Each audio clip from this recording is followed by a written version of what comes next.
چوتھا سبق پڑھیں گے۔ اللہ تبارک و تعالیٰ کی بارگاہ میں دعا کرتے ہیں کہ ہمیں جو ہے وہ حقیقی معنوں کے اندر علم نحو پڑھنے کی توفیق عطا فرمائے، اور جو ہم پڑھتے ہیں اس کو یاد کر کے اچھی طرح زبانی یاد کر کے قرآن پاک کے مفاہیم اور احادیث کریمہ کو سمجھنے کی توفیق عطا فرمائے۔ آمین۔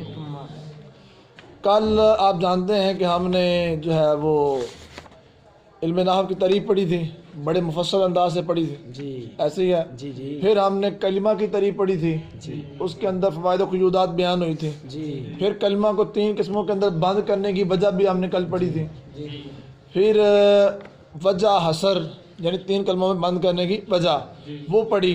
پھر اس کے بعد کل ہم نے اسم کی تعریف پڑھی تھی۔ آج ہم آپ کو جو اسم ہے اس کی علامتیں بتائیں گے کہ کون کون سی علامتیں اگر کسی کلمے کے اندر آپ کو نظر آئیں تو آپ نے کہنا ہے یہ اسم ہے۔ انشاءاللہ عز و جل۔ بھئی اگر آپ کہیں کہ استاد صاحب کل آپ نے ہمیں بتا دیا اسم کی تعریف یہ ہے، اسم کسے کہتے ہیں، جب آپ نے اسم بیان کر دیا ہے تو بھی علامتوں کی ضرورت کیا رہی بھئی؟ جی ہم آپ کو کہیں گے بھئی جس طرح کوئی چیز اس کی تعریف سے پہچانی جاتی ہے جی اسی طرح وہ چیز علامتوں سے بھی پہچانی جاتی ہے۔ جی کمال ہو گیا، جی کمال ہو گیا۔ اسی طرح وہ چیز کس سے بھی پہچانی جاتی ہے؟ علامتوں سے بھی۔ علامتوں سے بھی پہچانی جاتی ہے۔ جی تو ہم نے کہا کہ ہو سکتا ہے، ہمیں تعریف تو کر دی ہے لیکن ہو سکتا ہے کہ آپ کی عقل کے اندر یہ بات نہ بیٹھی ہو، ہم آپ کو کچھ علامتیں بتا دیں تاکہ آپ کے ذہن میں یہ بات پکی ہو جائے یہ اسم ہے، باقی وہ اسم نہیں ہے۔ جی جی جس کے اندر یہ علامت ہوگی آپ کہیں گے یہ کیا ہے، اسم ہے، اور باقی جو جس کے اندر یہ علامت نہیں ہے وہ اسم نہیں ہے۔ جی وہ گل سمجھ آ رہی؟ جی تو ہر چیز کے اندر علامتیں ہوتی ہیں نا، علامتوں سے وہ چیز پہچانی جاتی ہے۔ جس طرح آج ہم نے ایک بات کی تھی کہ جو بیوقوف ہوتا ہے نا اس پہ لکھا نہیں ہوتا منہ پہ کہ یہ بیوقوف ہے، وہ اپنی حرکتوں سے پہچانا جاتا ہے کہ یہ واقعی بیوقوف ہے۔ جی تو ہم اسم کی علامتیں پڑھیں گے جن سے ہمیں پتہ چلے گا کہ بھئی اسم کیسا ہوتا ہے، اس پر کون کون سی علامت ہے، تو ہمیں پتہ چلے گا بھی یہ اسم ہے۔ جی انشاءاللہ عز و جل۔ سب سے پہلی اسم کی علامت وہ یہ ہے اخبار عنہ کا صحیح ہونا۔ اسم کی پہلی علامت کیا ہے؟ اخبار عنہ کا صحیح ہونا۔ اخبار عنہ کا صحیح ہونا۔ اخبار عنہ کسے کہتے ہیں آپ کے متن میں آگے بیان کریں گے اخبار عنہ کا مطلب کیا ہے۔ ویسے آپ کو بتا دیتا ہوں میں، اخبار عنہ کہتے ہیں کہ جس کا مسند علیہ ہونا صحیح ہو، جس کا مسند علیہ ہونا صحیح ہو۔ اخبار عنہ جس سے خبر دینا صحیح ہو، جس سے خبر دینا صحیح ہو، اور جس سے خبر دینا صحیح ہو اس کا مطلب کیا ہے؟ مسند علیہ۔ تو اسم کی پہلی علامت کیا ہوئی؟ مسند علیہ ہونا، اخبار عنہ کا صحیح ہونا۔ ابھی آپ نے آج پڑھا ہے نا، امیر کے اندر پڑھا ہے نا کہ جو اسم ہے وہ مسند بھی ہو سکتا ہے، مسند علیہ بھی ہو سکتا ہے، لیکن جو فعل ہے وہ مسند علیہ نہیں ہو سکتا، وہ مسند ہوتا ہے۔ تو اسم کی پہلی علامت ہم نے کیا پڑھی؟ مسند علیہ ہونا۔ جو بھی مسند علیہ ہوگا وہ اسم ہوگا، فعل نہیں ہو سکتا، حرف نہیں ہو سکتا۔ گل سمجھ آ رہی؟ اب مسند علیہ کیسے کہتے ہیں؟ مسند علیہ وہ بھی نحو امیر کے اندر موجود ہے کہ جس پر حکم لگایا جاتا ہے، جس پر حکم لگایا جاتا ہے اسے کیا کہتے ہیں؟ مسند علیہ۔ اور جو حکم ہوتا ہے اسے مسند کہتے ہیں۔ مثال کے طور پہ زید قائم، زید کھڑا ہے، تو اب کھڑا ہونے کا حکم کس پر لگایا جا رہا ہے؟ زید پر، تو زید کیا ہوا؟ مسند علیہ۔ تو جو حکم لگایا جا رہا ہے وہ کیا؟ کھڑا ہونا۔ تو کھڑا ہونا یہ کیا ہے؟ قائم مسند ہے، اور جو زید ہے یہ کیا ہے؟ مسند علیہ۔ جو بھی مسند علیہ ہے وہ فعل یا حرف نہیں ہو سکتا۔ جب آپ کو پتہ چل جائے کہ یہ مسند علیہ ہے آپ نے آنکھیں بند کر کے کہہ دینا ہے کہ یہ اسم ہے۔ جی بات سمجھ آ رہی؟ جی جی دوسری جو اسم کی علامت ہے وہ ہے مضاف ہونا، اضافت، مضاف ہونا۔ دوسری اسم کی علامت کیا ہے؟ مضاف ہونا۔ جس کو لفظ کو بھی آپ دیکھ لیں کہ یہ مضاف ہو رہا ہے، جس لفظ کو بھی آپ دیکھیں گے یہ کیا ہے؟ مضاف ہو رہا ہے، تو آپ نے کہہ دینا ہے کہ یہ اسم ہے۔ کیا کہتے ہیں اس کو؟ یہ اسم ہے. گل سمجھ آ رہی؟ جی. دو علامتیں پڑھ لیں. نمبر ایک جو ہے مسند علیہ ہونا. نمبر دو مضاف ہونا. نمبر تین لام تعریف کا داخل ہونا. لام تعریف کا داخل ہونا. جس کلمے پر لام تعریف داخل ہو آپ کہیں گے یہ کیا ہے؟ اسم ہے. یہ کیا ہے؟ اسم ہے. جیسے کہ الرجل دیکھ لیں تو اب رجل نکرہ تھا, الف لام آیا تو اس نے اس کو معرفہ بنا دیا. لام تعریف کیسے کہتے ہیں؟ وہ والا الف لام جو کسی نکرہ میں معرفہ بنا دے. تو اب رجل تھا نکرہ لیکن الف لام آیا تو اس نے نکرہ کیا بنا دیا؟ معرفہ. تو اب الرجل پہ جو رجل پہ جو الف لام آیا یہ کیا ہے؟ لام تعریف ہے. تو لہذا جس پر لام تعریف آئے کسی کو معرفہ بنانے کے لیے آئے اسے کیا کہیں گے ہم؟ اسے کہیں گے اسم. لہذا الرجل اب کیا ہے؟ اسم. اور اس پر علامت کون پائی جا رہی ہے؟ اسم کی علامت کون سی پائی جا رہی ہے؟ لام تعریف. آگے کہہ رہے ہیں والجر والتنوین. والجر والتنوین پہلی علامت ہم نے کہ پڑھی مسند علیہ ہونا, دوسری مضاف ہونا, تیسری لام تعریف کا داخل ہونا, چوتھی جر کا داخل ہونا. جر کا داخل ہونا. نمبر 5 کیا ہے؟ تنوین کا داخل ہونا. تنوین کا داخل ہونا. تنوین کا داخل ہونا. نمبر 6 تثنیہ ہونا. نمبر 7 جمع ہونا. نمبر 8 صفت ہونا. نمبر 9 مصغر ہونا. نمبر 10 یعنی منادہ ہونا. نمبر 10 کیا ہوا؟ اتنی بات سمجھ میں آ رہی؟ یہ اسم کی علامتیں ہیں. اسم کی علامتیں. نمبر 1 مسند علیہ ہونا. نمبر 2 مضاف ہونا. نمبر 3 نمبر 4 جر کا داخل ہونا. Number 5 number 6 number 7 number 8 number 9 number 10 منادہ ہونا. تو یہ 10 علامتیں بیان ہو گئیں کس کی؟ اسم کی. اتنی بات سمجھ میں آ رہی؟ جس اسم کے اندر یہ 10 علامتیں پائی جائیں آپ نے کہنا ہے یہ اسم ہے. اور جس کلمہ کے اندر یہ 10 علامتیں پائی جائیں تو آپ نے کیا کہنا ہے؟ یہ اسم ہے. بات سمجھ میں آ گئی؟ ترجمہ کر لیں. کہتے ہیں وَعَلَامَتُهُ صِحَّةُ الْإِخْبَارِ عَنْهُ. وَعَلَامَتُهُ اور اس کی علامت کس کی؟ اسم کی علامت پہلی کیا ہے؟ اخبار عنہ کا صحیح ہونا. اخبار عنہ کا صحیح ہونا. نحو زید قائم. زید قائم. اب جو زید ہے یہ مسند علیہ ہے اور یہ کیا ہے؟ اسم. زید یہ کیا ہے؟ مسند علیہ ہے. اور یہ کیا ہے؟ قائم المسند ہے. اور زید یہ کیا ہے؟ اسم ہے. کیا ہے؟ اسم ہے. کیونکہ اس کے اندر اسم کی علامت پائی جا رہی ہے. اور وہ کون سی پائی جا رہی ہے؟ مسند علیہ ہونا. والاضافۃ اور اس کی دوسری علامت کیا ہے؟ مضاف ہونا. غلام زید. غلام زید. اب اس میں لفظ جو غلام ہے یہ کیا ہے؟ مضاف ہو رہا ہے. تو یہ ہوا کیا؟ اسم. اس کے اندر اسم کی علامت پائی جا رہی ہے لہذا ہم کہیں گے غلام کیا ہے؟ اسم. 2 ہو گئیں. تیسری علامت کیا ہے؟ وَدْخُولُ اللام التعریفی اور لام تعریف کا داخل ہونا. اور لام تعریف کا ایسے لام کا داخل ہونا جو کسی نکرہ کو کیا بنا دے؟ معرفہ. تو رجل نکرہ تھا اوپر الف لام آیا تو کیا بن گیا؟ الرجل معرفہ بن گیا. گل سمجھ آ رہی؟ وَدْخُولُ الجر اور جر کا داخل ہونا. اور جر کا داخل ہونا. والتنوین اور تنوین کا داخل ہونا. دونوں کی مثال ایک دے دی. جار کا داخل ہونا اور دونوں کی مثال اکٹھی دے دی. بزیدن. بزیدن. اب زید پر حرف جر داخل ہوا ہے اور زیدن پہ تنوین آ رہی ہے. تو یہ اس کے ایک چیز کے اندر زید کے اندر کتنی علامتیں پائی جا رہی ہیں؟ اس کی 2. حرف جر بھی اس پہ داخل ہو رہا ہے اور تنوین بھی آ رہی ہے اس پہ. گھر سمجھ آ رہی؟ تو اب یہ مثال دے گویا انہوں نے یہ بھی بتا دیا کہ ضروری نہیں ہے کہ کسی اسم کے اندر ایک ہی علامت ہو. اسم کی کسی اسم کے اندر ایک سے زیادہ علامتیں پائی جا سکتی ہیں. جس طرح بھی زیدین کے اندر 2 آئی ہوئی ہیں. بات سمجھ میں آ رہی ہے نا؟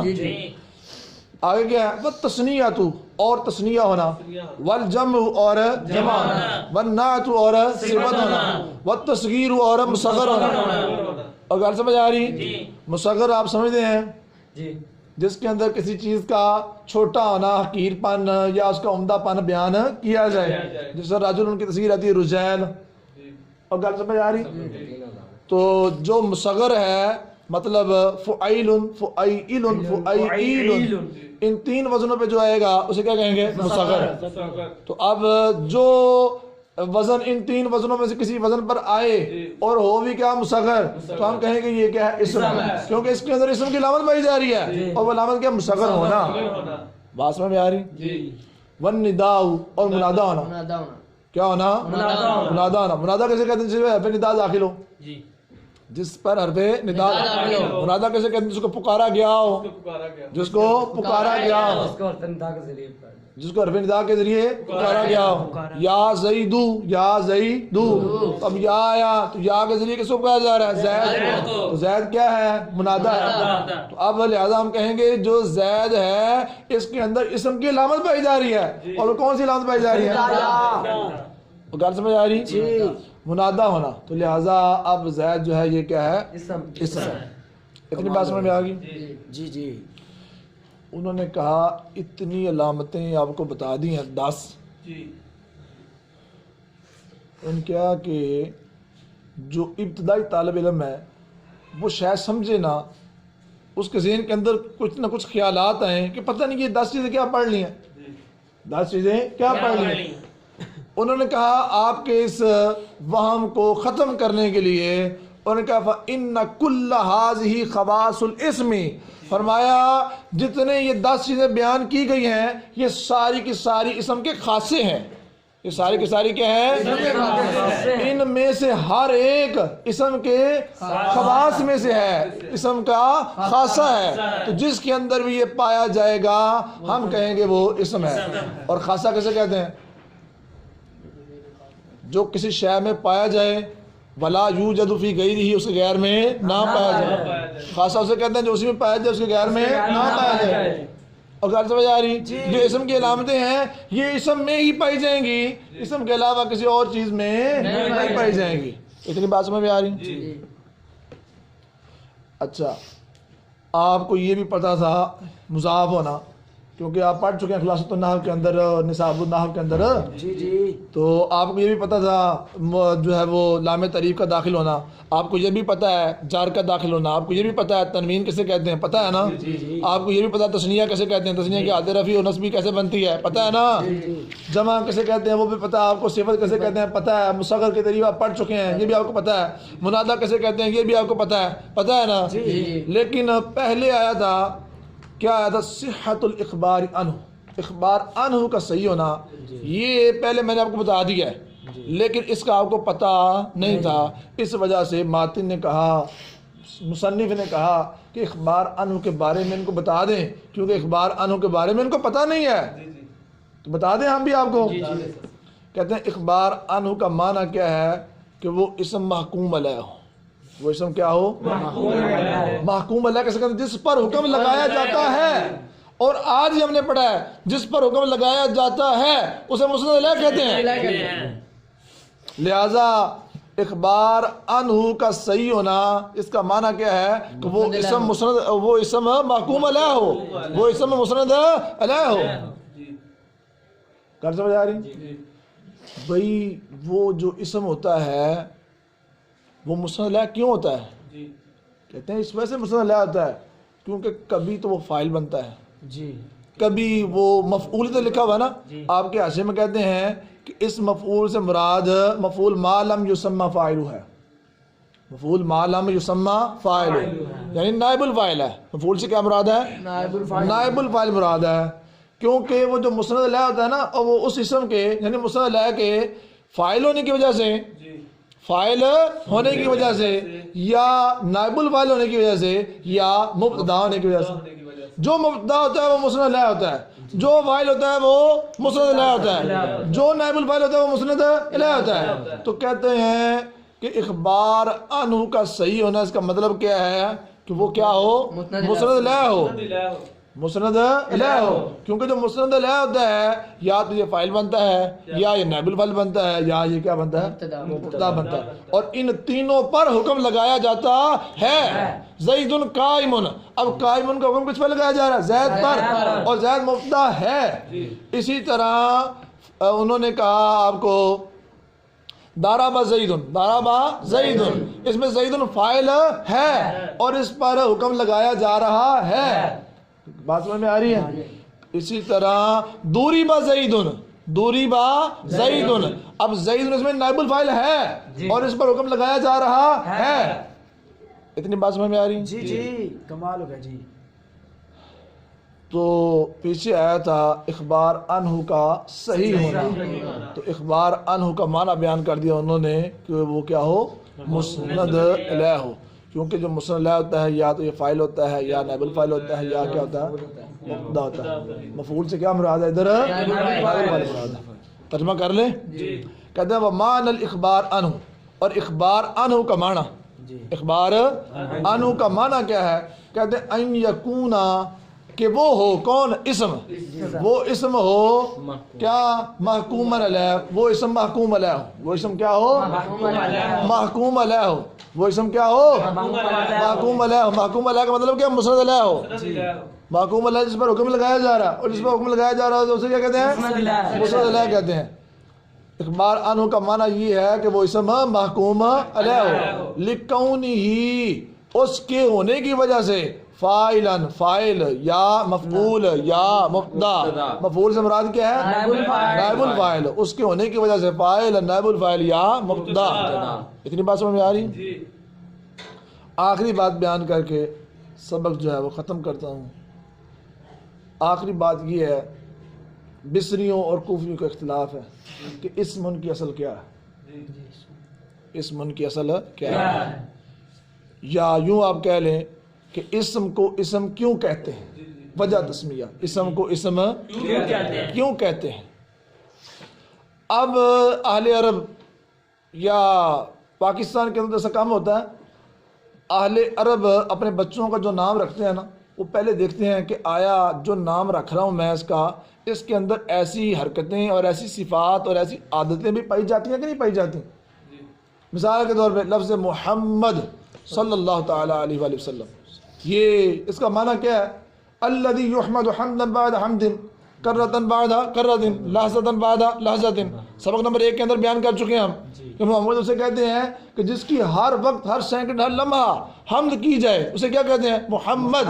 اور اللہ نے اپنے نبی کا نام ایسا رکھا کہ جس کی ہر وقت، ہر لمحہ، ہر سیکنڈ کے اندر حمد ہو رہی ہے، اس کی تعریفیں بلند ہو رہی ہیں۔ سبحان اللہ، بے شک کمال ہو گیا جی۔ میرے پیر سیدی مرشدی مولانا الیاس اتار قادری دامت برکاتہم القدسیہ، ان کا نام کیا ہے؟ الیاس۔ اور اس وقت جب ان کی ماں نے ان کا نام رکھا ہوگا تو ان کو تو نہیں پتا ہوگا بھی انہوں نے پوری دنیا کے اندر جو ہے پھیل جانا ہے، لیکن ان کے نام کا معنی ایسا ہے کہ جو ان کی ذات پر 125% صادق آ رہا ہے۔ سبحان اللہ، الیاس اسے کہتے ہیں جو میدان سے کبھی بھاگے نہ، کمال ہو گیا۔ جو ڈٹ کر مقابلہ کرے، اور میرے پیر نے ہر موڑ پہ، ہر وقت میں ڈٹ کر جو ہے وہ دشمنان اسلام کا مقابلہ کیا اور ہر طرف سنیت کو پھیلا دیا۔ سبحان اللہ، سبحان اللہ، کمال ہو گیا جی، کمال۔ تو اہل عرب جو ہیں یہ بھی کیا کرتے ہیں؟ اپنے بچوں کے نام ان کی صفات کو دیکھ کر رکھتے تھے کہ آیا اس کے اندر وہ صفت پائی بھی جاتی ہے کہ نہیں پائی جاتی۔ اب جو کوفی ہیں وہ کہتے ہیں اسم جو ہے یہ وسمن سے بنا ہے۔ کس سے بنا ہے؟ وسمن سے بنا ہے، اور وسمن کا معنی ہوتا ہے علامت۔ جی، وسمن کا کیا معنی ہوتا ہے؟ علامت۔ وہ کہتے ہیں دیکھتے ہیں بھئی ہم اسمن کے اندر کوئی بھی اسم ہم دیکھتے ہیں، زید، عمر، بکر وغیرہ سارے اسم ہے نا، جی، تو اب آپ کہتے ہیں ہم کوئی اسم دیکھتے ہیں، اس کے اندر ہم دیکھتے ہیں کیا اس کے اندر جو ہے وہ واقعہ ہی علامت پائی جا رہی ہے۔ مثال کے طور پہ اس کا نام ہے رضوان، کیا نام ہے؟ رضوان۔ تو اب جو رضوان نام ہے یہ اسم ہے، اور یہ جو اس کی ذات ہے پورا جسم ہے، جو اس کا مسمى ہے اس پر یہ علامت ہے۔ جی، جب بھی ہم رضوان بولیں گے تو اس سے مراد کیا ہوگا؟ یہ مسمى۔ جی، جی، بات سمجھ میں آ رہی؟ تو اہل عرب جو نام رکھتے تھے وہ ان کی صفات کو دیکھ کر رکھتے تھے. اب اس کا نام ہم نے کیا بولا؟ رضوان.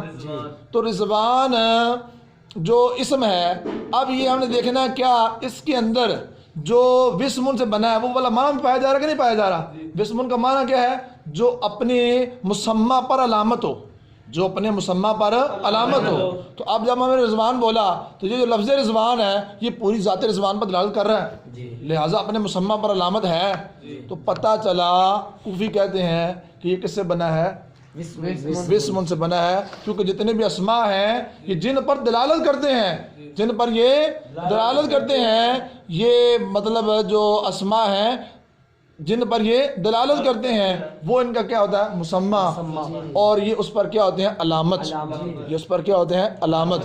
تو لہذا پتہ چلا جو لفظ اسم ہے یہ کس سے بنا ہے؟ وسم سے بنا ہے، جی کیونکہ یہ اپنے مسمى پر علامت ہوتی ہے. کمال ہو گیا جی. اور جو کوفی اور جو بصری ہیں وہ کہتے ہیں یہ سمون سے بنا ہے. کس سے بنا ہے؟ سمون سے بنا ہے. تو بھئی ہم نے پوچھا کہ بھئی سمون کا معنی کیا ہے؟ وہ کہتے ہیں سمون کا معنی بلند ہونا. سمون کا معنی کیا ہے؟ بلند ہونا. وہ کہتے ہیں دیکھو بھئی کلمے کتنی اقسام ہیں؟ تین. کتنی اقسام ہیں؟ تین. اسم، فعل اور حرف. اسم، فعل اور حرف. آپ نے آج ہی نامیر کے اندر پڑھا ہے کہ جو اسم ہوتا ہے یہ مسند بھی ہوتا ہے، مسند الیہ بھی ہوتا ہے. فعل مسند ہوتا ہے، مسند الیہ نہیں ہوتا.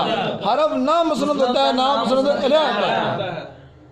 سب سے اونچا مرتبہ کس کا ہوا؟ اسم کا. سب سے اونچا مرتبہ کس کا ہوا؟ کیوں؟ اسم مسند بھی ہوتا ہے، مسند الیہ بھی ہوتا ہے. اس سے نیچے والا مرتبہ کس کا ہوا؟ فعل کا. کیونکہ فعل مسند ہوتا ہے، مسند الیہ نہیں ہوتا. اس سے نیچے والا مرتبہ کس کا ہوا؟ حرف کا. کہ حرف نہ مسند ہوتا ہے نہ مسند الیہ ہوتا ہے. تو جو اسم ہوتا ہے یہ اپنی دونوں قسیموں پر بلند ہوتا ہے، اپنی دونوں قسیموں پر بلند ہوتا ہے. تو لہٰذا اب دیکھو سمون کا معنی کیا تھا؟ بلند ہونا. تو اب جو اسم ہے یہ اپنی دونوں قسموں مطلب فعل اور حرف، حرف اپنی دونوں قسموں حرف اور فعل ان دونوں سے کیا ہے؟ بلند ہے. تو اس وجہ سے اس کا نام اسم رکھا گیا. اچھا میں ایک اور بات بتا دوں. ایک ہوتا ہے مقسم، ایک کیا ہوتا ہے؟ مقسم. اور ایک ہوتی ہیں اقسام. ایک کیا ہوتی ہیں؟ اور ایک ہوتی ہیں قسیمیں. ایک کیا ہوتی ہیں؟ مثال کے طور پہ کلمہ کی کتنی قسمیں ہیں؟ کون کون سی؟ اب کلمہ سے یہ قسمیں نکل رہی ہیں. کلمہ ہوا مقسم. کلمہ کیا ہوا؟ مقسم. اور یہ جو اسے نکلی ہیں یہ اقسام. کلمہ کیا ہوئی؟ اقسام. اور یہ اسم، فعل، حرف تینوں آپس میں قسیمیں. تینوں آپس میں کیا ہے؟ قسیمیں. قسیم کا مطلب یہ ہوتا ہے کہ جو ایک دوسرے کیا ہو؟ غیر ہو. جو اسم ہے وہ فعل نہیں ہو سکتا اور جو فعل ہے وہ حرف نہیں ہو سکتا. بات سمجھ میں آ رہی؟ لیکن اسم، فعل اور حرف تینوں کلمہ ہیں، تینوں کلمہ ہیں، لیکن آپس کے اندر ایک دوسرے کا غیر ہے. قسیم اسے کہتے ہیں جو ایک دوسرے کی غیر ہو، اور مقسم اسے کہتے ہیں جس سے اقسام نکلیں، اور جو نکلنے والی ان کو کہتے ہیں اقسام. اسم، فعل اور حرف کلمہ کی طرف دیکھتے ہوئے اقسام ہیں اور آپس کے اندر تینوں قسیمیں ہیں. آپس کے اندر تینوں قسیمیں ہیں. تو انہوں نے کہا کہ دیکھ لو جو اسم ہوتا ہے یہ اپنی دونوں قسیمیں یعنی فعل اور حرف پر کیا ہوتا ہے؟ بلند ہوتا ہے. کس طرح بلند ہوتا ہے؟ کیونکہ اسم مسند بھی ہوتا ہے، مسند الیہ بھی ہوتا ہے. فعل مسند ہوتا ہے، مسند الیہ نہیں ہوتا. حرف نہ مسند ہوتا ہے نہ مسند الیہ ہوتا ہے. تو لہٰذا بلند کون ہوا؟ اسم. تو لہٰذا یہ جو اسم ہے یہ سمون سے بنا ہے کیونکہ سمون کا معنی کیا ہے؟ بلند ہونا. اور جو اسم ہے یہ اپنی دونوں قسیموں پر بلند ہوتا ہے. اتنی بات سمجھ میں آ گئی؟ اور مصنف نے بھی بصریوں کے مذہب کو ترجیح دی ہے اور انہوں نے بھی یہ بیان کیا ہے کہ اسم کو اسم اس لیے کہتے ہیں کیونکہ یہ اپنے قسیموں پر بلند ہوتا ہے، نہ کہ اس وجہ سے کہ یہ اپنے معنی پر علامت ہوتا ہے. تو پتہ چلا کہ مصنف کے نزدیک بھی بصریوں کا مذہب وہ اقویٰ ہے، اعلیٰ ہے، اچھا ہے. بات سمجھ میں آ رہی؟ ترجمہ کر لیں. کہتے ہیں وَيُسَمَّى اور اس کا نام رکھا جاتا ہے. آپ کے حاشے میں ای الاسم نکالا ہوا یعنی اس کا مطلب اندر جو فائل نکالنا ہے، جو نائب الفائل نکالنا ہے وہ کیا ہے؟ اسم. بات سمجھ آ رہی ہے؟ وَيُسَمَّى اور اسم کا نام رکھا جاتا ہے، اسم کا اسم کا نام اسم رکھا جاتا ہے، اسم کا نام اسم رکھا جاتا ہے۔ کیوں اسم کا نام اسم رکھا جاتا ہے؟ لِسَمُوِّهِ، اس کے بلند ہونے کی وجہ سے، کس کے؟ اسم کے بلند ہونے کی وجہ سے، عَلَىٰ قَسِيمَيْهِ، اپنی دونوں قسیموں پر، یعنی فعل اور حرف پر، لَا لِكَوْنِهِ، نہ کہ اسم کے ہونے کی وجہ سے، بِسْمًا علامت، نہ کہ اسم کے علامت ہونے کی وجہ سے، عَلَى الْمَانَى، معنی پر۔ بات سمجھ میں آ رہی ہے؟ اسم کا نام اسم رکھا جاتا ہے اس کی اپنی دونوں قسموں پر بلند ہونے کی وجہ سے، نہ کہ اسم کا نام اسم رکھا جاتا ہے اس وجہ سے کہ یہ اپنے معنی پر علامت ہوتا ہے، اپنے معنی پر علامت ہوتا ہے، اس اعتبار سے اسم کا نام اسم نہیں رکھا گیا، بلکہ اسم کا نام اسم کیوں رکھا گیا ہے کہ یہ اپنی دونوں قسموں پر بلند ہوتا ہے۔ اللہ تبارک و تعالیٰ کی بارگاہ میں ہم دعا کرتے ہیں کہ ہمیں حقیقی معنوں کے اندر علم نافع نصیب فرمائے، اور ہمیں شر شیطان سے محفوظ فرمائے، شر انسان سے محفوظ فرمائے، امن والی سکون والی زندگی نصیب فرمائے۔ آمین بجاہ النبی الامین صلی اللہ علیہ وآلہ